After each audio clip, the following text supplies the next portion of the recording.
Good evening friends. আজি আপোনালোকৰ আগত দৰ্শকৰ প্ৰশ্নৰ উত্তৰ দিবৰ কাৰণে এই ভিডিঅ'টো বনাইছোঁ। আশা কৰিছোঁ আপোনালোকে ভিডিঅ'টো প্ৰথমৰ পৰা শেষলৈকে চাব। আৰু সৰু এটি অনুৰোধ, যদি আপোনালোকে মোৰ চেনেলটো ছাবস্ক্ৰাইব কৰা নাই তেতিয়াহ'লে ছাবস্ক্ৰাইব কৰিব। আৰু যিসকলে ইতিমধ্যে ছাবস্ক্ৰাইব কৰিছে সিহঁতক ধন্যবাদ জ্ঞাপন কৰিছোঁ। গতিকে ভিডিঅ'টো আপোনালোকৰ বন্ধু বান্ধৱীৰ মাজলৈ শ্বেয়াৰ কৰি দিব, এইটো এটা সৰু অনুৰোধ। আজি 15টা কুৱেশ্যনৰ উত্তৰ দিম। 15জন দৰ্শকে মোক প্ৰশ্নবোৰ কৰিছে ইউটিউবত। নাম্বাৰ 1 বিদ্যুৎ নমচুদ্ৰ দাদা, আপোনাৰ নম্বৰটো দিবা প্লিজ। গতিকে দুখিত, ফোন নম্বৰটো দিব নোৱাৰিলোঁ, অলপ অসুবিধা আছে। আৰু যদি কিবা আপোনালোকৰ জানিব লগা আছে ইমেইল নম্বৰ দি মোৰ সৈতে যোগাযোগ কৰিব পাৰিব।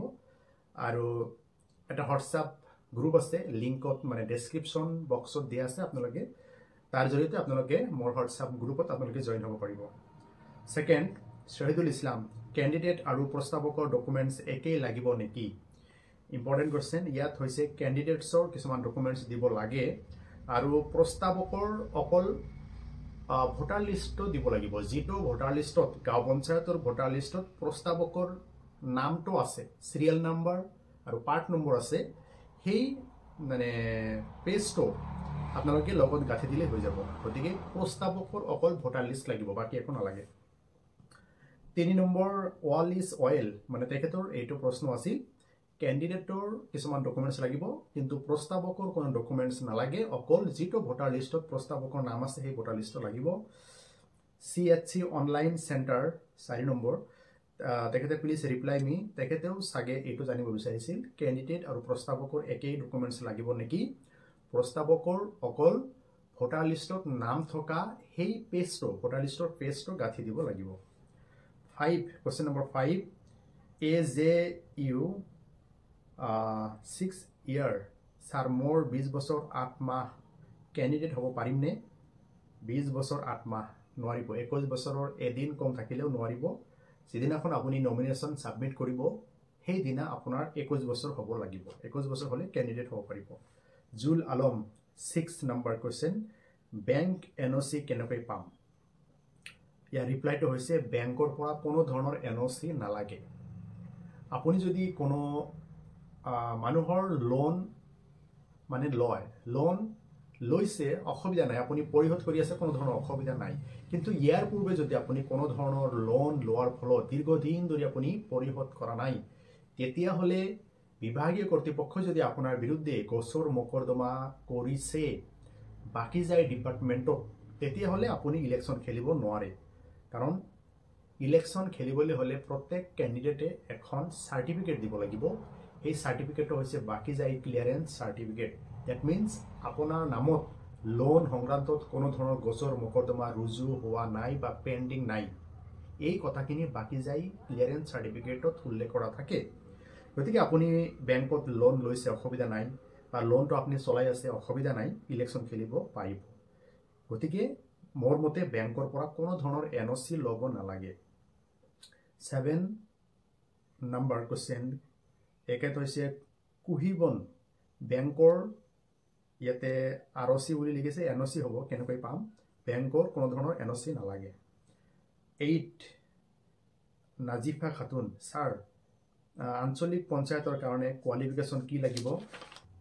আঞ্চলিক পঞ্চায়তৰ কাৰণে যদি জেনেৰেল কেটেগৰী হয় হায়াৰ ছেকেণ্ডাৰী উত্তীৰ্ণ হ'ব লাগিব, আৰু যদি SC ST OBC MOBC হয় HSLC first, that means matric pass কৰিলেই হ'ব। গতিকে উত্তৰটো পাই গৈছে। তাৰপিছত কুৱেশ্যন নম্বৰ 9, সুকুমাৰ ৰাজবংশী, এখেতে জানিব বিচাৰিছে, ছাৰ VDP কমিটিৰ মেম্বাৰত থকা ব্যক্তিয়ে ৱাৰ্ড মেম্বাৰ খেলিব পাৰিবনে? ইয়াত কোৱা হৈছে যদি VDP কমিটিৰ মেম্বাৰে চৰকাৰৰ ফালৰ পৰা ইনচেণ্টিভ, মাননি বা কিবা কমিশ্যন যদি পায় তেতিয়াহ'লে খেলিব নোৱাৰে, আৰু যদি পোৱা নাই তেতিয়াহ'লে নিৰ্বাচনত খেলিব পাৰিব। মুঠতে চৰকাৰৰ ফালৰ পৰা কোনো ধৰণৰ দৰমহা, তাৰপিছত লাভজনক পদবীত যদি নাই, ইলেকশ্যন খেলিব পাৰিব, আদাৰৱাইজ কিন্তু নোৱাৰিব। কুৱেশ্যন নম্বৰ 10,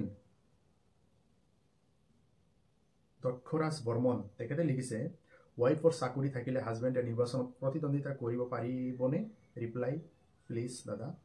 ৱাইফৰ চাকৰি আছে গতিকে আপোনাৰ নাই গতিকে আপুনি ইলেকশ্যন খেলিব পাৰিব 11 ইটছ মাহিনুৰ ফেক্ট মোৰ ৱাইফ বেলেগ ডিষ্ট্ৰিক্টৰ আছিল ভোট কাটি আনি মোৰ ডিষ্ট্ৰিক্টত আনিছোঁ বাট আধাৰ কাৰ্ড এড্ৰেছ চেঞ্জ এতিয়ালৈকে হোৱা নাই ভোট খেলিব পাৰিমনে যদি বিয়া হৈ আপোনালোকৰ ঘৰত বসবাস কৰি আছে আৰু অলৰেডি আপোনাৰ ৱাইফৰ বেলেগ ডিষ্ট্ৰিক্টত নাম আছিল সেইটো নামটো কাটি আনি নিজৰ ডিষ্ট্ৰিক্টত আনিছে আৰু যদি ভোটাৰ গাঁও পঞ্চায়ত ভোটাৰ লিষ্টত আপোনাৰ ৱাইফৰ নামটো আহিছে তেতিয়াহ'লে ইলেকশ্যন খেলিব পাৰিব কোৱেশ্চন নম্বৰ 12 বাদশা মিয়া প্ৰস্তাৱকৰ কি ডকুমেণ্টছ লাগিব গাঁও পঞ্চায়তৰ ইলেকশ্যনত কেণ্ডিডেটৰ যিজন প্ৰস্তাৱক বা প্ৰপ'জাৰ থাকিব সেই প্ৰস্তাৱকৰ অকল সেই ৱাৰ্ডত বা সেই গাঁও পঞ্চায়তৰ ভোটাৰ লিষ্টত নাম থকা পেজটো লাগিব অকল ভোটাৰ লিষ্ট লাগিব বাকী একো নালাগে ৰবিউল হুছেইন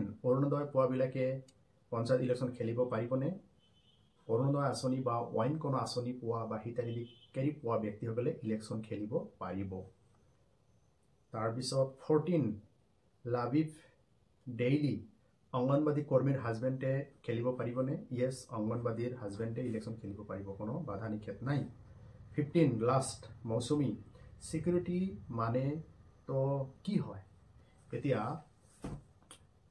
নিৰ্বাচন ক্ষেত্ৰত সিকিউৰিটি মানেটো হৈছে আমানতৰ ধন যিবোৰ কেণ্ডিডেট হ'ব সেই কেণ্ডিডেটসকলে চৰকাৰক বা নিৰ্বাচনী আয়োগক সিকিউৰিটি মানি জমা দিব লাগে আমানতৰ ধন জমা দিব লাগে তাৰ পিছতহে ইলেকশ্যন খেলিব পাৰে এই আমানতৰ ধন সিস্টেমটো যদি নাথাকিলেহেঁতেন সবেই ইলেকশ্যনত উঠিলেহেঁতেন গতিকে আমানতৰ ধন বা সিকিউৰিটি মানিটো হৈছে আপোনালোকে যে ইলেকশ্যনত উঠিলে সব কেণ্ডিডেটসকলে ইলেকশ্যন কমিশনাৰক এটা ফাণ্ড এটা টকা এমাউণ্ট জমা দিব লাগে সেই টকাৰ এমাউণ্টটোৱে হৈছে সিকিউৰিটি মানি আমানতৰ ধন আশা কৰোঁ আপোনালোকৰ ভাল লাগিছে আপোনালোকৰ মতামতবোৰ কমেণ্ট বক্সত দাঙি ধৰিব আৰু ভিডিঅ'টো শ্বেয়াৰ কৰি দিব ধন্যবাদ